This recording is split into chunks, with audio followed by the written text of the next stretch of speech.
Bonjour les insiders, ravi de vous retrouver pour un épisode sportif. Et oui, si vous le savez, on est au mois de mai, en tout cas au moment où j'enregistre cet épisode. Et ceux qui me suivent sur Instagram ou sur LinkedIn ont pu le voir. Je viens de courir le triathlon L, donc longue distance de Carcan, qu'on appelle le Frenchman. Bon, je vous fais pas le détail du format du triathlon, mais comme toujours dans un triathlon, il y a trois sports. On commence par de la natation, du vélo, de la course à pied. Ça s'est bien fini dans mon cas, mais ça m'a inspiré un post LinkedIn et un épisode de podcast, voyant un peu votre engouement sur ce sujet. En fait, je me fais ce constat dont moi-même j'ai été victime pendant longtemps, que les hôteliers, pratiquent assez peu le sport. C'est même très flagrant à quel point ils n'ont pas du tout le temps, en tout cas c'est ce qu'ils disent, de le pratiquer. On a toujours cette phrase de, «J'ai pas le temps, je suis trop fatigué quand je rentre» ou alors, «Je suis déjà, 10-12 heures par jour debout, donc je fais mon sport» ou alors «Je fais jusqu'à 15 kilomètres par jour de marche pour mes clients». Oui, c'est vrai, mais, spoiler, ce n'est pas faire du sport, ça n'a rien à voir avec une réelle activité sportive, et évidemment les effets sur le corps ne sont pas du tout les mêmes. Je vais vous parler de ça parce que moi-même, j'en étais vraiment victime pendant des années et c'est qu'au moment de la pandémie de la covid que j'ai repris, un petit peu un rythme sportif comme je voulais et où j'ai réintégré ça finalement dans mes routines puisque j'avais le temps et quand, ensuite j'ai rechangé de vie et repris une vie professionnelle, j'ai gardé cette routine-là. Alors aujourd'hui, évidemment, c'est plus facile parce que de mon côté, je suis moins contraint par les horaires mais si demain je redevenais, hôtelier à temps plein dans un établissement, j'intégrerai vraiment ces routines-là, tant elles font du bien. Je continue un petit peu sur le constat que je fais, sur le fait que oui, les hôteliers disent qu'ils n'ont pas le temps. Évidemment, ça se comprend, ils font beaucoup, beaucoup, beaucoup d'heures. Le paradoxe aussi, c'est que, l'hôtelier restaurateur, il est très, très fort quand il s'agit de prendre soin des autres, mais alors quand il faut prendre soin de lui-même, là, il y a plus personne. Que ce soit pour, l'alimentation, on nourrit des gens et souvent on voit que, on n'est même pas capable de prendre une pause correctement pour, déjeuner, on grignote à peine. Je vous parle pas, de la pause cigarette qui remplace parfois, la pause déjeuner et ça malheureusement, c'est encore trop souvent le cas. On fournit des chambres avec une literie les plus confortables du monde. Nous, on a des lits pourris et on dort à peine dedans ou en tout cas des nuits, très courtes, très raccourcies, donc ça, c'est quand même fou et on met tout à disposition pour que nos clients puissent pratiquer des activités, sportives et autres et nous-mêmes, on n'en pratique pas. C'est quand même un petit peu fou. Conséquence de ça, nos hôteliers, bien sûr, ils sont fatigués, en mauvaise santé, ils s'épuisent et toutes, les autres conséquences que ça peut avoir sur, l'état d'humeur, de stress et cetera et cetera. Donc je vais en parler, mais l'idée c'est pas, de faire toute la liste de, ce qui va mal à ne pas faire de sport, ça je pense que vous le savez déjà. C'est plutôt d'orienter vers un petit peu des conseils, des recommandations, qu'on peut mettre en place assez facilement, de manière plus ou moins, régulière ou ponctuelle, avec un budget plus ou moins élevé dans notre établissement et en fonction de la localisation, combien d'employés on a, et cetera et cetera. Je vais essayer ici de vous donner quelques idées, qui pourront peut-être vous aiguiller vos pratiques, soit pour vous en tant qu'individu, soit dans votre entreprise, des choses à mettre en place. Hem, je reviens peut-être sur un chiffre qui va aiguiller un peu tout le reste de mon propos. J'ai lu que, la pratique du sport, au travail peut augmenter la productivité de 6 à 9 selon une étude du CNOSF. Je vous détaille ce que c'est juste après.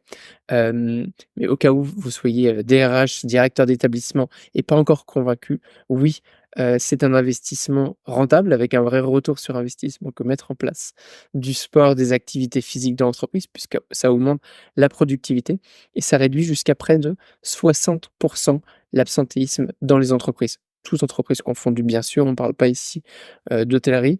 J'aimerais beaucoup d'ailleurs qu'il y ait des études un peu plus spécifiques sur l'hôtellerie-restauration.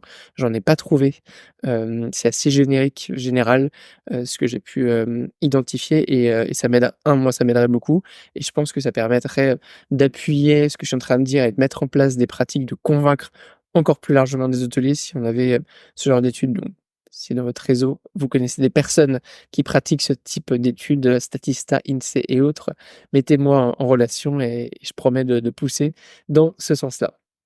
Hem, donc je vous disais tout à l'heure, ça, un travail sur la productivité, sur l'absentéisme. L'organisme qui faisait ça, c'est une enquête du Comité national olympique et sportif français et par le Mouvement des entreprises de France. Ça, c'était l'acronyme, de tout à l'heure un petit peu compliqué. Donc ce qu'il faut retenir, c'est que le sport, finalement, ça fait du bien et au corps et au mental. Là, je vais pas faire un cours de neurosciences, mais moi, ce sont des sujets qui me passionnent.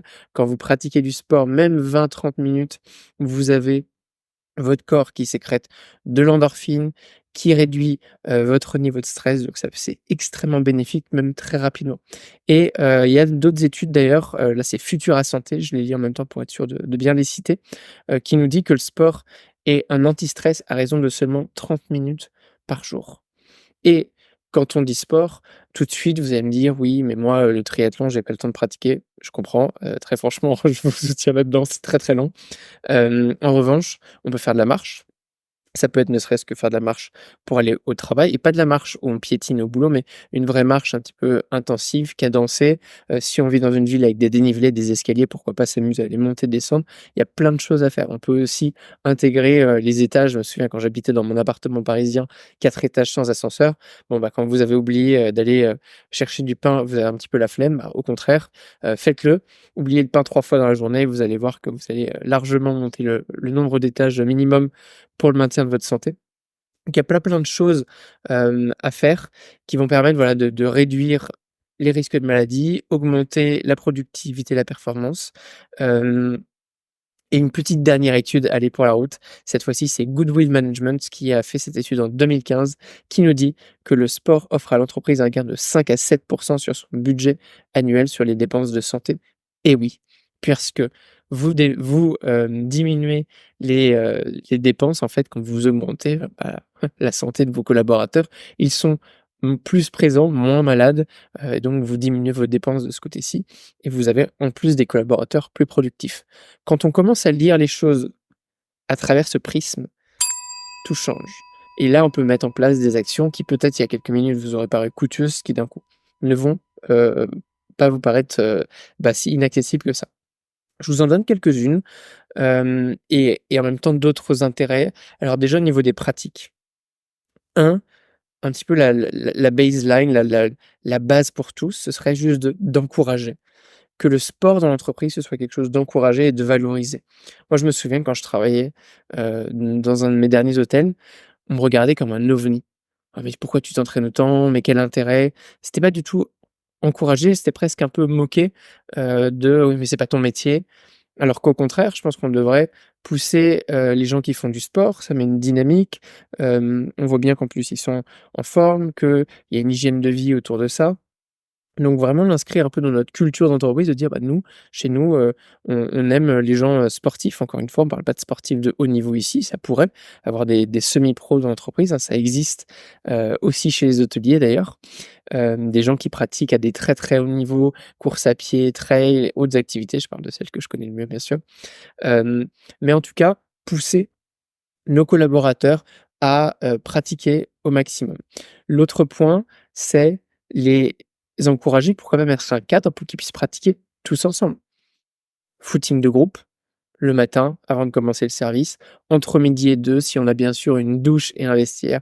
J'avais déjà parlé de ça, mais c'est pour moi un incontournable aujourd'hui dans un hôtel pour nos collaborateurs d'avoir une douche, un vestiaire, un lieu sain, propre dans lequel on puisse se changer et se remettre, parfaitement en tenue avant de retourner au travail. C'est un bon moyen. Si c'est pas de la course à pied, ça peut être, du yoga, avoir une salle à disposition et 1 à 2 fois par semaine, organiser des sessions de yoga. On peut même penser à faire venir un coach extérieur, alors soit un, prof de yoga, soit, une coach qui va donner des exercices, faire des accompagnements de groupe. Pourquoi pas des accompagnements individuels? Puisqu'on a envie de pousser les collaborateurs les plus motivés à se surpasser en leur proposant, cet accompagnement. La personne, elle pourrait faire, par exemple, un programme, hebdomadaire sur, 6 mois à tenir, comme le fait un coach dans une salle de sport, mais finalement, payé par l'entreprise puisqu'on sait encore une fois tous les bénéfices et que si on a un coach et on fonctionne tous de la même façon, eh bien ça nous, met un peu un coup de pied aux fesses pour, nous obliger au quotidien à le faire et puis vous savez qu'en plus, vos collègues ont le même coach, donc vous allez, avoir envie d'en parler entre vous. Ça, c'est vraiment des solutions qui sont certes un peu coûteuses, mais franchement accessibles. Il y en a aussi une autre qui me vient à l'esprit qui est de, donner un accès à la salle de sport et là, peut-être que certains vont me regarder avec des yeux grands ouverts, mais pourquoi pas donner un accès à notre salle de sport à l'hôtel? Combien de salles de sport dans les hôtels sont vides 3/4 du temps? C'est un espace qui ne sert à rien. Pourquoi ne pas le mettre à disposition des collaborateurs? Soit toute la journée avec un quota d'employés, 1, 2, 3 employés maximum à la fois pour éviter que ça devienne une cour de récré, soit sur des horaires spécifiques.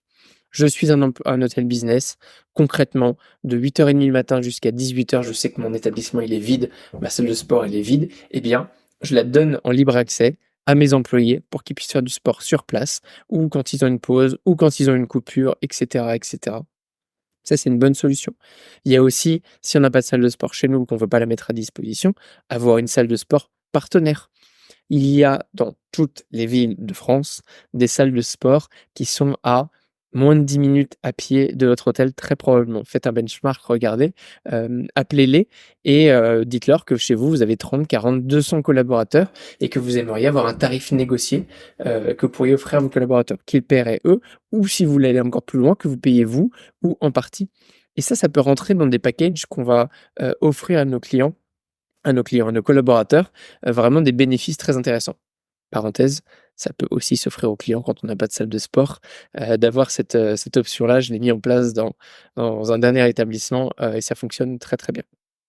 Parenthèse refermée, quand on est dans cette dynamique-là de, voilà, faire du sport, on peut aussi penser sport collectif. C'est plus dur à organiser parce qu'il faut plein de monde, mais pourquoi pas, avoir une équipe de foot, attribuée. Alors moi, je suis pas un grand fan de foot, mais c'est vrai que c'est ce qui est le plus, populaire, le plus commun. On peut pratiquer le foot en salle, de soccer, les petites salles à 5 personnes, 55. On pourrait même organiser, et je sais que certains d'entre vous le font, des compétitions inter-hôtels. Soit on a plusieurs établissements dans notre marque, dans notre groupe, soit pourquoi pas entre groupes, entre compétiteurs et ben, on se retrouve et sur le terrain hôtelier et sur le terrain de football pour, régler nos comptes en toute bienveillance évidemment, mais taper quelques balles, ça crée du lien, ça fait du bien, ça donne un rendez-vous, et quelle cohésion ensuite entre les collaborateurs. Dans les conséquences positives, au-delà de la cohésion, la communication.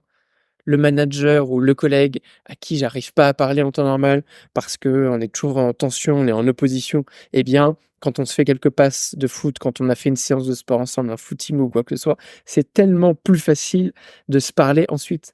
Donc ça, enfin, il faut vraiment le mettre en place. C'est difficile au début, une fois que c'est ritualisé, ça devient beaucoup plus simple, voilà, d'avoir un peu notre club, notre équipe et c'est tellement sympa à mettre en avant et on peut aussi être fier de notre équipe qui remporte des victoires, les challenger dans des tournois. Il y a vraiment quelque chose qui se crée, autour de ça. Voilà et après on peut aller encore plus loin, dans des activités. Moi j'avais fait des vous savez, les Spartan Race ou les courses, comme ça d'obstacles, en équipe. Donc on partait à 5, 10 tous ensemble, aller se rouler dans la boue. Je peux vous assurer que quand vous êtes roulés dans la terre avec votre manager, votre directeur, votre RH, hem, peu importe le poste que vous avez dans l'entreprise, vous êtes les meilleurs amis du monde. On s'est tous vus, dans un état qui ne nous met pas du tout en valeur et ça, c'est extrêmement bon pour créer du lien ensuite. Même chose, on peut en tant qu'employeur soit l'organiser, et que chacun le finance, soit le financer à 50 à 100. Donc là aussi, il y a plein de solutions en fonction du budget et il faut le mettre en place et c'est pas si difficile à organiser, que de prendre des courses déjà existantes dans le calendrier, les mettre dans notre emploi du temps, d'entreprise et se préparer à ça. Pourquoi pas avoir une prépa physique où on irait tous faire des footings, 3 fois par semaine, pour cette course-là. Il y a plein d'idées qui pourraient, aller autour de ça et d'ailleurs, si vous avez d'autres idées, des choses que j'aurais pas citées, qui vous viennent en tête, mettez-les-moi, en commentaire de l'épisode, ça m'intéresse toujours et ça nourrit aussi ma réflexion. Pourquoi pas, demain, je proposerai ça à d'autres hôteliers. Donc voilà, le sport comme sociabilisateur, entre nous, le sport pour, en fait, avoir, voilà, ce vecteur de santé et je pousse même un peu plus loin quand même le point précédent sur, bah, pousser à faire du sport. On pourrait même mettre en place, envisager des horaires aménagés.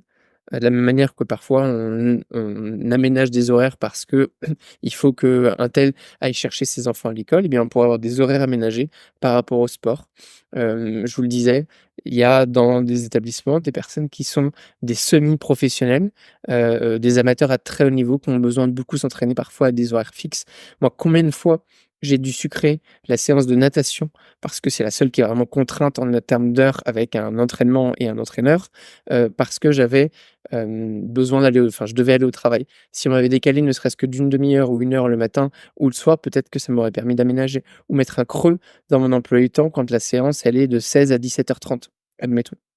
Donc il y a vraiment plein de possibilités à réfléchir, de choses à mettre, en place dans l'entreprise, et les conséquences de tout ça, faut bien les avoir en tête. C'est que, faire du sport, c'est garder vos entreprises vos employés, vos collaborateurs en bonne santé, les garder plus engagés aussi, plus motivés. Peut-être que dans leur, boulot quotidien, ils s'éclatent pas, mais dans le sport avec les copains, bah, ça les rebooste, et l'un va avoir une action positive sur l'autre.